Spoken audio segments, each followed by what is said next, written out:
Modi body గోది ఏదేదో అన్నారు. బీజేపీని బొందబెడతామన్నాడు. అంటే మాట్లాడొచ్చు, విమర్శించవచ్చు. ఒక పార్టీ నాయకుడు ఇంకొక పార్టీ నాయకులు కానీ పార్టీని కానీ విమర్శించవచ్చు, రాజకీయ విమర్శలు చేయొచ్చు. అంతేగాని శృతి మించిపోయి హద్దులు దాటిపోయి ఇష్టం వచ్చినట్లుగా, అది కూడా యాంటీ హిందూ పేరుతో బీజేపీ కేవలం హిందువులకి సపోర్ట్గా ఉందనే ఉద్దేశంతో కేసీఆర్ మాట్లాడినటువంటి మాటలు మనం విన్నాం.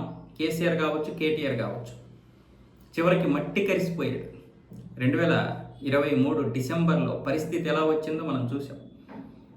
ఓడిపోయి 2.5 సంవత్సరాలు అవుతుంది, కానీ ఈరోజు బీఆర్ఎస్ పరిస్థితి ఎలా ఉంది? అసలు ఈ పార్టీ వస్తుందా రాదా అన్న కారణంగా పాతాళంలోకి పడిపోయింది. ఇక్కడ కాంగ్రెస్ రెండో దఫా వస్తుందో రాదో తెలియదు, కానీ బీఆర్ఎస్ పరిస్థితి మాత్రం దారుణంగా ఉంది. టీఆర్ఎస్ అనే పేరు కోల్పోయింది, బీఆర్ఎస్ పేరు పెట్టుకుంది. అటేమొచ్చేసి ఇప్పుడు కూతురు యాంటీగా మారిపోయి టీఆర్ఎస్ పేరుని దక్కించుకుంది. అహంకారం, ఎలాంటి అహంకారపూరితమైనటువంటి మాటలు మాట్లాడాడు. నరేంద్ర మోదీ మీద, బీజేపీ మీద, హిందువుల మీద ఇష్టం వచ్చినట్లుగా మాట్లాడాడు. ఆ కోపంతో ముస్లింలకి ఏవేవో పథకాలు కూడా పెట్టేశాడు కేసీఆర్. కానీ ఒక్క ఓటమితో ఈరోజు ఫామ్ హౌస్కి పరిమితం అయిపోయాడు. మరి ఆమ్ ఆద్మీ పార్టీ కూడా ఎంత ఓవర్ యాక్షన్ చేసింది. ఆమ్ ఆద్మీ పార్టీ ఎంత ఓవర్ యాక్షన్ చేసిందంటే, బీజేపీని జాతీయ పార్టీగా కూడా ఉంచం మేము, నెక్స్ట్ మేమే జాతీయ పార్టీగా అవతరిస్తాం, మేమే దేశమంతా కూడా మోడల్ రాజకీయాలు ప్రవేశపెడతాం, ఉంటే కాంగ్రెస్ ప్రతిపక్షంలో ఉంటుంది, అధికార పక్షంలో ఆమ్ ఆద్మీ పార్టీ ఉంటుంది అని ఏవేవో, అంటే 2 రాష్ట్రాల్లో గెలిచేసరికి చాలా ఓవర్ చేశారు. ఇకపోతే హిందుత్వాన్ని చాలా వరకు విమర్శించాడు. అవినీతిలో కూరుకుపోయాడు. అవినీతి మీద పోరాటం చేసి 2 దఫాలుగా ఢిల్లీలో అధికారంలోకి వచ్చినటువంటి అరవింద్ కేజ్రీవాల్ అదే అవినీతిలో కూరుకుపోయాడు. అనేక మందిని అవినీతిలో కూరుకుపోయేలా చేశాడు. అన్నా హజారే పేరు చెప్పొచ్చాడు. అదే అన్నా హజారే గారు ఎంత దీనిగా చెప్పారు, నచ్చ చెప్పారు. ఇలాంటి వాడిని మీరు నమ్మకండి, వీడు చాలా మాదర్చూత్ అని చెప్పారు ఆయన. కానీ ప్రజలు అక్కడ వినలేదు. సరే, 2 దఫాలుగా గెలిపించి వాళ్ళే మోసం చేసుకున్నారు. చివరికి ఈ ప్రజలందరినీ కూడా మోసం చేశాడు అరవింద్ కేజ్రీవాల్. ఒక సామాన్యమైనటువంటి ఒక వ్యక్తిగా వచ్చాడు, కామన్ మ్యాన్గా వచ్చాడు. ఇటేం సీఎం అయ్యాడు. చివరికి ప్రజలను మోసం చేసి తను పాతాళంలోకి పడిపోయాడు. మోదీని ఎంతగా విమర్శించాడు అంటే, వీళ్ళు బీజేపీ పార్టీని మాత్రమే కాదు, హిందుత్వం పేరు చెప్పి బీజేపీ పార్టీని, నరేంద్ర మోదీని విమర్శించారు వీళ్ళందరూ. ఇకపోతే మమతా బేగం,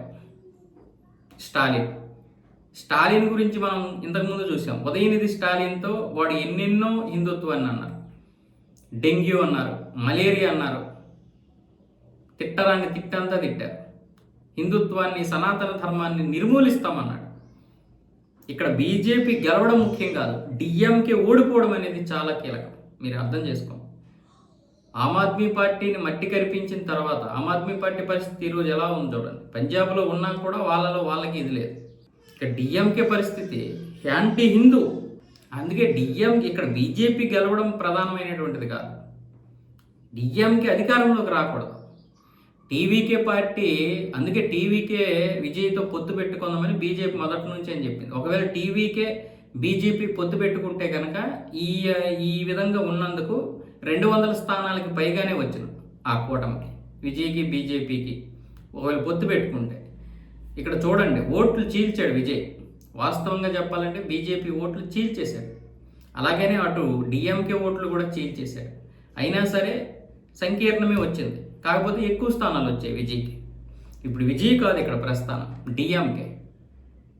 ఎన్ని ప్రగల్భాలు పలికారు నరేంద్ర మోదీ మీద, బీజేపీ మీద. కేవలం హిందుత్వాన్ని నమ్ముకున్నటువంటి పార్టీ అని చెప్పి వీడు కొడుకు. వీడు ఎందుకంటున్నానంటే, వీళ్ళకి హిందుత్వం అంటే పడదు.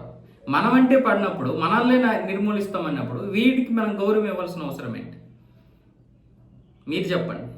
డెంగ్యూతోటి మలేరియాతో పోల్చినటువంటి ఎదవ ఉదయనిధి స్టాలిన్ గారు, వాడు ఎలా మాట్లాడతాడు? వాళ్ళ ఈ సీఎం కాబట్టి సమానత్వం గురించే మాట్లాడినటువంటి ఈ వెధవలు పదవుల్లో కూర్చుంటారు.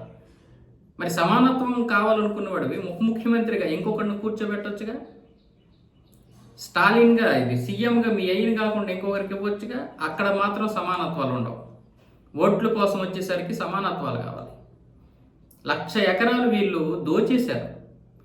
కొన్ని వీళ్ళు దోచుకున్నారు, కొన్ని ఏమొచ్చేసి క్రిస్టియన్స్కి ఇచ్చేశారు, కొన్ని ముస్లింలకి ఇచ్చేశారు. వీళ్ళు అక్షరాల 1,10,000 ఎకరాలు ధర్మాదాయ దేవాదాయ శాఖ ఆధ్వర్యంలో ఉన్నటువంటి ఈ భూమంతా కూడా దానం చేసేశారు.